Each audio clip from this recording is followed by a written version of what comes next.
Every year, PAX invites a number of independent developers to exhibit their games on the show floor as part of their PAX Rising initiative. Present at both East and West, Rising aims to highlight smaller creators by giving them the means to introduce their games to the general public. The Rising Showcase has been around since 2010, and over the past decade has highlighted a bunch of games including the likes of Bastion, Fez, Citizen Sleeper and Towerfall, long before they were household names. Unsurprisingly, as big fans of smaller creatives, we tend to gravitate towards the PAX Rising area whenever we're at PAX. So this year we wanted to talk to the people behind the games, to find out what it's like to bring your game to PAX and to show it off to thousands of people over the 4 days the show lasts for. Spoilers, I think it's pretty bloody tiring. So on both the first and last days of the show, we caught up with the developers behind Go Go Town, Xenotilt, Hostile Pinball Action, Slay the Princess and Paper Trail to see what it's like to exhibit their games at a show like PAX.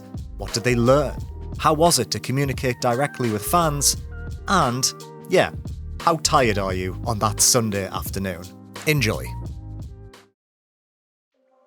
On Thursday, the 23rd of March, the first day of PAX East 2023, we went down to the PAX Rising section to have a chat with our 4 exhibitors. So I'm Cheryl Vance. I'm one of the designers at Prideful Sloth, and this is Go Go Town.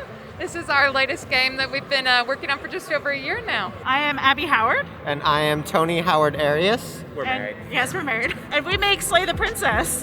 It's a narrative horror game, very choice driven, so it's kind of a choose your own adventure where you are told by a narrator that a princess is going to end the world unless you kill her. So, but will you kill her? Do you trust the narrator? Yes, do you choose trust the to princess? believe him? Can you trust anyone? And then what you do from there greatly affects the rest of the narrative. My name is Cameron Daxon, and I am exhibiting Paper Trail by Newfangled Games. So Paper Trail is a puzzle game, kind of a linear puzzle adventure, inspired by paper cutouts, origami folding. It's all about folding the edges of the screen to create new paths and find solutions to puzzles, as the main player character goes on a journey to university. My name's Adam Ferrando of Wisdom War. This is Xenotilt, Hostile Pinball Action.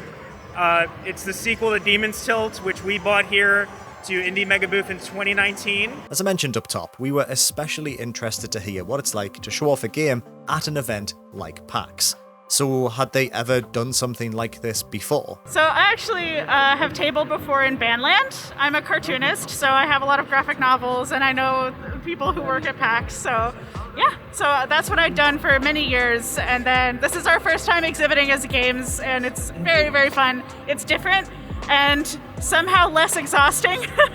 This is actually our first premiere showing the game, so we're nervous and excited. The reason we're here is mainly just because we wanted to start doing community outreach early. We haven't done that with our past games, and so while for us a year is quite early in development, the outreach is important, so we decided to get out of our comfort zone and come start talking with people and showing it off now. This would be my second PAX. I was here pre-pandemic a few years ago working with a company called Boss Fight Books. PAX 19, we were able to connect with a lot of people, and that's kind of where this game got started, connecting with fans and audience, first play test, and a lot of business stuff happened at PAX 19 that was good for us, so we're glad to be back showing it here. What had the reception been like to their game by those who had already stopped by to play it this early on? Very good. Yes. People have been so kind and they really enjoy the game and they get like really into it. So far the reception has been pretty good. Good. It's been positive. I mean, you know, there's always that creative in the back of your mind that's like, oh, there's that bug or this bug, but no, it's been fantastic. Was there anything in particular they were hoping to learn by showing off their game to the general public? Yes, absolutely, and part of that is we didn't plan to release for probably another year, and what we're trying to do is, like I said, the community development outreach, open alphas, open betas, because it is a sim game. At the heart of it is a town building sim, and we really want that feedback about where the nuance is, what people want to do within that, because it's such a broad space to do things in, and there's so many different directions to go. So yeah, it's absolutely something that we're going to spend time with community on. And, most importantly, how were they feeling on the first day of a 4-day event? Pretty good. Tired, but not dead, so Yeah, emotionally great, physically like the most run down I've felt in a long time. Yeah, we just finished the updated demo for PAX like this week, so we're very tired. Mostly Tony. Pretty good today on day one. So Good. I'm glad I could talk about it because it's the lead up to not talking about it that makes it almost more stressful than being able to talk about it. I feel all right. I can feel my voice going, which is a problem. We're going to see where I am in 3 days. But yeah, right now I feel pretty good. After this, we packed up our things and left them alone. However, 3 days later, on Sunday the 26th of March, the last day of PAX East 2023, we came back to see how they were getting on. Hello, how are you? Good, thank you. How are you going? Doing alright. So hi guys, it's Sunday of PAX and let's just start off with generally, how are you feeling? Great. Excellent. We got a good night's sleep last night, went to bed early, so I feel good. I am tired, but feeling good. Overall, pretty good, yes. Old and tired is an answer. My voice is shot, but I'm feeling very good. good. Very good, very caffeinated, very good. Yes. Actually, do you want to introduce yourself because you weren't here on Thursday? Oh yeah, well, I mean, I'm Ralph Barbagallo, founder of Flarb, co-developer of this game and publisher of it, I guess you could say. So you've seen a lot of people play your game. Like, what's the reception been like? It's really been really positive. I came into this with an expectation of what to see, and the game turned out to be further along than I thought. So this was my first kind of public playtest, and I'm pretty happy. So the release date's probably going to get moved up. Yeah, I mean, it's like our first chance to just see a lot of people just play it unsupervised, kind of, sort of.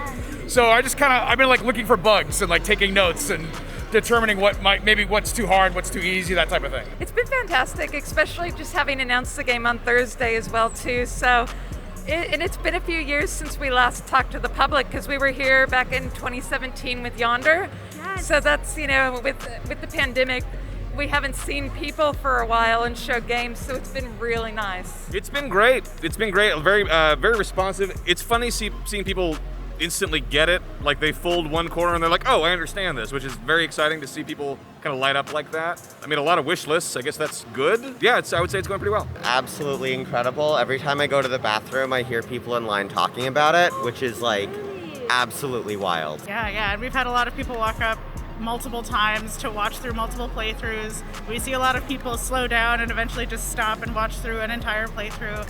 Everyone finishes the entire demo. It's been amazing. People are so nice. We had to do a rush job Saturday morning on new business cards because the 500 we bought were all gone by lunch that day. Just from watching people play the game, have you noticed anything like different or learned anything?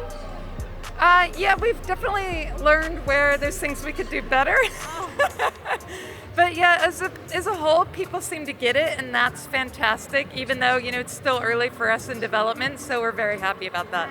Oh yeah, absolutely. Yes. So one of the things I've learned about this game, and this is something I knew going in, but it was interesting to see it in action, is there's multiple solutions to a lot of these puzzles. It's always, because I have all the solutions in my head, right, just to kind of coach people through. And of course, every now and then somebody will just like fold it in a completely different way, and I'd be like, I've never seen that solution before, which is surprising and very cool to see that like other people's brains work differently, We have a list. Yeah. Really? Can you like list a couple? Bugs. It's bugs and bug stuff. Things that are just not working as intended, but most people didn't notice. Yeah, but the first day we noticed the game was a little too easy. So in the hotel, I actually we made the game slightly harder because it was like the Thursday, I think you noticed it was a little too easy. Yeah, okay, so something I find really interesting is that we have data on what people do choice-wise when they're not at a convention. And when they have an audience of people behind them, they definitely are making different choices. Oh, really? So like one thing I've noticed is when people play the game by themselves, right, the title of it is Play the Princess, you're supposed to have a knee-jerk reaction to be like, no, I'm gonna run away or I'm going to try and help her or whatever. People do that overwhelmingly on their first playthrough when they're at home. Yeah. Here, everyone plays it straight. Have there been like any like standout moments for you over the past 4 days that just like really fill your heart? Oh, gee. Actually, yeah, not yesterday, but Friday, there was a family of 4 who came by, mom, dad, and 2 kids, and they all kind of played it together, which was very cute. Probably, I don't know, maybe like 8, 9 young kids, and they were just kind of coaching each other through, and hey, try this, try that. It was like very wholesome. Honestly, my favorite one is when we watch the younger, what I call the next generation of gamers come up. They pick it up and they do so well. They know everything that's going on, they get it, and then when the game opens up, they get into the car and they squeal when they're driving around, honking the horn incessantly, which is fantastic. And so what's it like being part of like PAX Rising? Like how has that been being under this umbrella for games? Yeah, it's been great for us. It's just been a great show. It's a opportunity to get a small slice of this convention. It's a cool credibility signal because it's like we're selected to be here. Curated. Yeah, it's a curated section, so it's a nice place to be. When will Go-Go Town be released, or is it going into early access? What's the situation like? So right now we're thinking early 2024, but we're doing a year of community development, which is new for us as a studio to do that. We're going to see how that plays out, but it's definitely not going to be this year. But we will be doing with the community development alphas, betas, etc. So we want to get that feedback from the player base. I don't know the exact specific date, but it should be coming out this summer in August. Yeah. We're shooting for August. It might be September or beginning of October. It's hard to tell with game development. You never know, like when something you think will take a couple weeks suddenly eats up a month. But We're aiming for it before Halloween, so everyone can play it on Halloween. This year.